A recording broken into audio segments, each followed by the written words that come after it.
Palm तेल का दुनिया का शीर्ष उत्पादक इंडोनेशिया है। साथ ही साथ आपको बता दें कि एक कैबिनेट मंत्री के अनुसार शिपमेंट को बढ़ावा देने के तरीके के रूप में अपना पाम तेल निर्यात लेवी उठा सकता है। साथ ही आपको बता दें कि वरिष्ठ मंत्री लुहुत पंडितजैतन ने गुरुवार को कहा कि लदान के प्रवाह के लिए हमें निर्यात लेवी को कम करना पड़ सकता है ताकि निर्यात के लिए सुगम तरीके से व्यवसायों को प्रोत्साहन प्रदान किया जा सके। ये खबर जब निकल कर आई, साथ ही साथ इसमें आगे दिखाया गया कि दक्षिण पूर्वी एशियाई देश ने जुलाई के लिए निर्यात शुल्क को पहले ही $375 से घटाकर $200 प्रति टन कर दिया। इंडोनेशिया दुनिया का शीर्ष खाना पकाने तेल निर्यातक एक पूर्व प्रतिबंध के बाद इन्वेंट्री को बढ़ावा देने के लिए ताड़ के तेल की लेवी में कटौती कर सकता है। जी हां, आपको बता दें कि इंडोनेशिया पाम तेल का दुनिया का शीर्ष उत्पादक है। एक कैबिनेट मंत्री के अनुसार शिपमेंट को बढ़ावा देने के तरीके के रूप में अपना पाम तेल निर्यात लेवी उठा सकता है। वरिष्ठ मंत्री लुहुत पंडितजैतन ने गुरुवार को कहा, लदान के प्रवाह के लिए हमें निर्यात लेवी को कम करना पड़ सकता है ताकि निर्यात के लिए व्यवसायों को प्रोत्साहन प्रदान किया जा सके। दक्षिण पूर्व एशियाई देश ने जुलाई के लिए निर्यात शुल्क को पहले ही $375 से घटाकर $200 प्रति टन कर दिया था, लेकिन अगस्त में यह आंकड़ा बढ़कर $240 हो जाएगा। आपको बता दें कि $288 एक अलग निर्यात कर नवीनतम संदर्भ मूल्य के बाद $1500 प्रति टन के ऊपर आने के लिए तैयार है।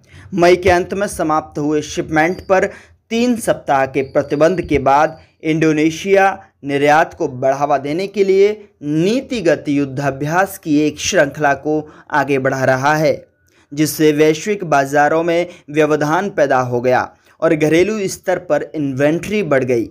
इंडोनेशियाई पाम ऑयल बोर्ड के अध्यक्ष सहत सिनागा ने कहा कि प्रतिबंध के बाद ताड़ के तेल का घरेलू भंडार 6.2 मिलियन टन हो जाएगा।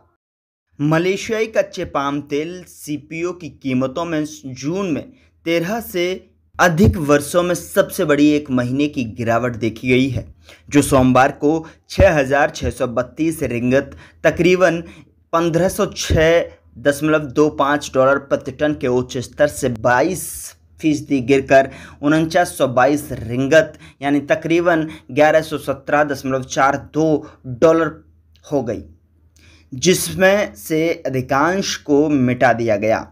इस साल का लाभ मलेशियाई मिलर्स मासिक औसत सीपीओ मूल्य के आधार पर ताड़ के फलों के गुच्छे खरीदते हैं।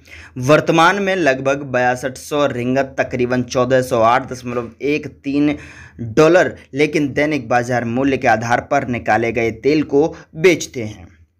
श्रम की कमी, रूस यूक्रेन संघर्ष और शीर्ष पाम उत्पादक इंडोनेशिया में निर्यात प्रतिबंध के कारण वैश्विक खाद्य तेल आपूर्ति में कमी के कारण मलेशिया का बेंचमार्क सीपीओ फ्यूचर्स FCOC 3 इस साल रिकॉर्ड पर पहुंच गया था।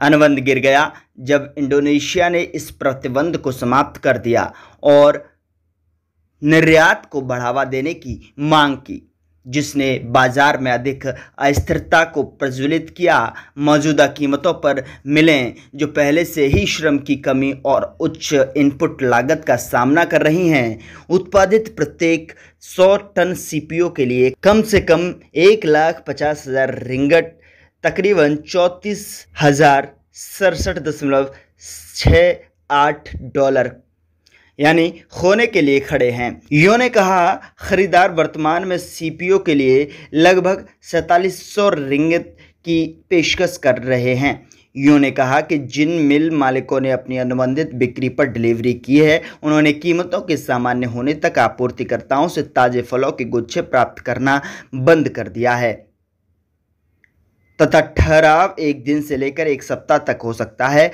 उन्होंने कहा कि इस तरह की स्थिति पिछले 35 वर्षों में पहले कभी नहीं हुई।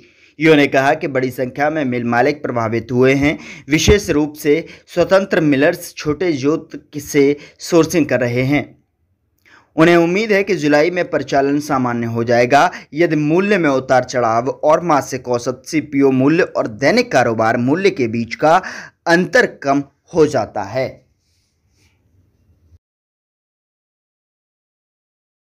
पेट्रोलियम की कीमतों में गिरावट के कारण इसकी जैव ईंधन अपील कम हो गई। दरअसल आपको बता दें कि सितंबर डिलीवरी के लिए वायदा 9.7% गिरकर 4,498 रिंगत तकरीबन $1,021 प्रति टन पर बंद हुआ, जो सबसे सक्रिय अनुबंध के लिए दिसंबर के बाद सबसे कम है। मार्च के बाद से सबसे लंबे समय तक हारने के क्रम में उष्णकटिबंधीय तेल छठे दिन फिसल गया है। कैनोला वायदा भी पिछले साल अक्टूबर के बाद से सबसे निचले। दरअसल उर्वरकों की कीमत, जो ताड़ के तेल की उत्पादक लागत का लगभग 40% है, पिछले वर्ष की तुलना में लॉजिस्टिक्स स्नारप और फिर यूक्रेन पर रूसी आक्रमण पर बढ़ी है।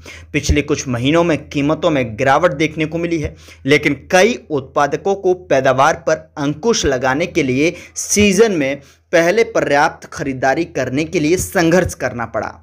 इसके शीर्ष पर अधिक विदेशी बागान श्रमिकों को लाने के सरकारी प्रयास इस वर्ष उत्पादन को पुनर्जीवित करने के लिए पर्याप्त तेजी से नहीं हो रहे हैं। दरअसल आपको बता दें कि मलेशियाई एस्टेट ऑनर्स एसोसिएशन के अध्यक्ष जेफरी ओंग के अनुसार महामारी से पहले 36,000 की तुलना में लगभग 1,20,000 श्रमिकों की कमी हो गई, जिनके सदस्य मुख्य रूप से छोटे और मध्यम आकार के प्लांटर्स हैं। पिछले 3 वर्षों में उर्वरक इनपुट की कमी और श्रम की कमी के कारण तेल हथेली अपनी पूरी क्षमता तक नहीं पहुंच पाई। उन्होंने कहा कि यहां तक कि अगर आपके पास पैसा था तो भी आपको कुछ प्रकार के उर्वरक नहीं मिल सकते थे।